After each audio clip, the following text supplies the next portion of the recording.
Alrighty, before I get into this, I want to give a warning that if you are transgender or non-binary, I highly suggest that you scroll. I do not want to do you any additional mental harm today. In case you missed the list of executive orders that Trump is intending to enact in his first day of office, let's take a gander at this group.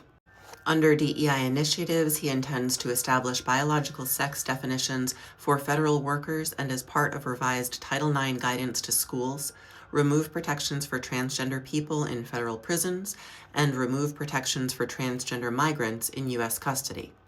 Now, for anyone paying attention, this is not surprising. And just to be clear, just because he signs an executive order does not mean that that order will not be legally challenged. However, this is where I want to drop some education, because when I say that this timeline of this regime is so similar to 1930s Germany, this is what I mean.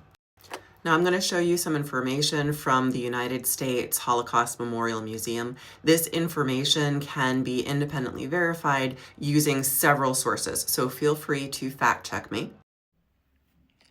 Key facts. Before the Nazis came to power in 1933, gay communities and networks flourished in Germany, especially in big cities.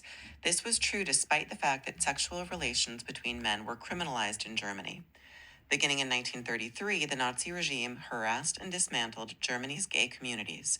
They arrested large numbers of gay men under paragraph 175, the statute of the German Criminal Code that banned sexual relations between men. During the Nazi era, between 5,000 and 15,000 men were imprisoned in concentration camps as homosexual offenders. This group of prisoners was typically required to wear a pink triangle on their camp uniforms as part of the prisoner classification system.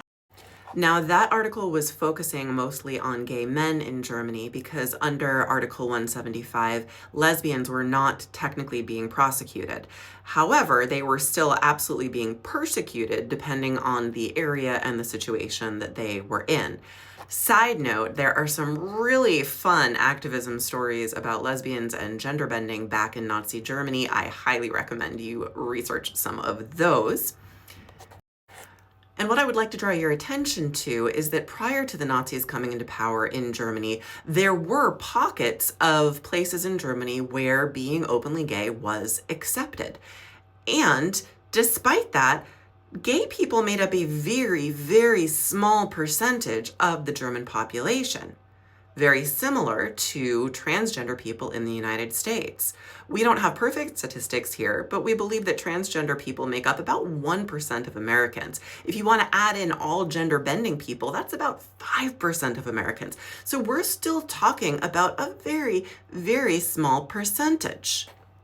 Why is this population being attacked by the party who claims that they want less laws on our individual lives and we should be able to live freely?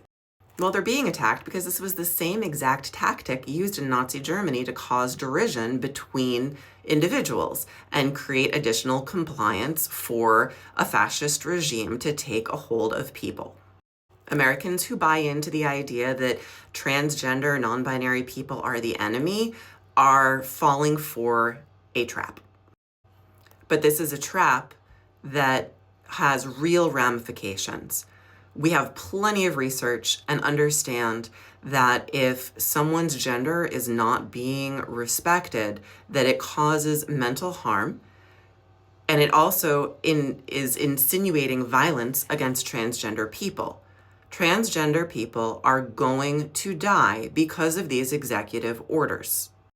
And as a member of the LGBTQ community, someone who has several friends and family members who fall under the trans umbrella, and someone as an educator who in my tenure has helped care for students who fall under the trans umbrella, this is not acceptable.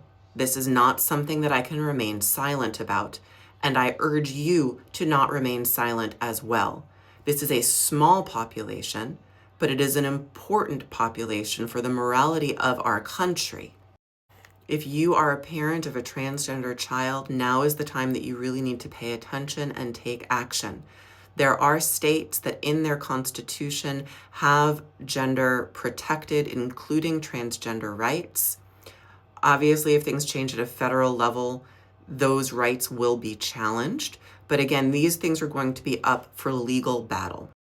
If you are someone with means, understand that Title IX does not apply to schools that do not receive federal funding. So several private schools will not be affected by this change.